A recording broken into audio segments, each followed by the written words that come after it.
But remark ফার্লেন team আমরা আসলে দেখার ডিসিশন নিয়েছি। So that was so good, acting, location and Shakib ভাইয়ের কথা আলাদা করে কি বলবো, so so so good and super.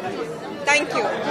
আচ্ছা, যেটা আসলে দরদ দেখবো আমারও প্ল্যান ছিল, বাট আমি যখন প্রথমে শুনতে পেলাম যে আমাদের মেগাস্টারের সাথে বসে তার সিনেমা দেখতে পারবো, এত বছর পর এরকম একটা সুযোগ কে মিস করতে চায়, তো প্ল্যান করেছি যে না এখানেই দেখবো, একসাথে সবাই দেখবো। তো সব মিলিয়ে দরদ তো অনেক ভালো হয়েছে, এটা আসলে আমরা জানতেই পারি সবকিছু দেখলে, মানুষ কেমন হচ্ছে, হল রেকর্ড সবকিছু দেখলে আমরা জানতে পারি দরদ কেমন হয়েছে। কিন্তু এই যে এক্সপিরিয়েন্স মেগাস্টারের পাশে বসে সিনেমা দেখা, এটা আসলে কোনো তুলনা হয় না।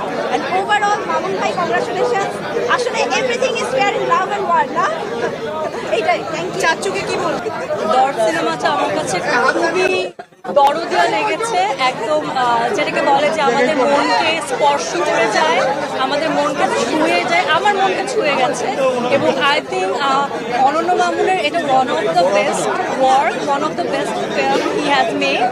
এবং আমাদের সবার প্রিয় মেগাস্টার শাকিব খানকে নিয়ে কি আর বলবো, সে বরাবর আমাদেরকে তার অসাধারণ পারফরমেন্স দিয়ে জাস্ট মনোমুগ্ধ করে দেয়। So it was a really great experience যে তার সাথে একসাথে বসে সিনেমাটা দেখতে পেরেছি।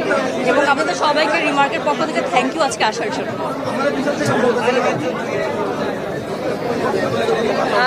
সুপারস্টার শাকিব খানের সাথে বসে মেগাস্টারের পাশে বসে সিনেমাটা দেখেছি, এর থেকে আর বড় কিছু হতে পারে না। আর দরদ এমন একটা সিনেমা, আমি যেটা দেখলাম, দরদ দেখে মনের মধ্যে আসলে দরদই আসে। Thank you.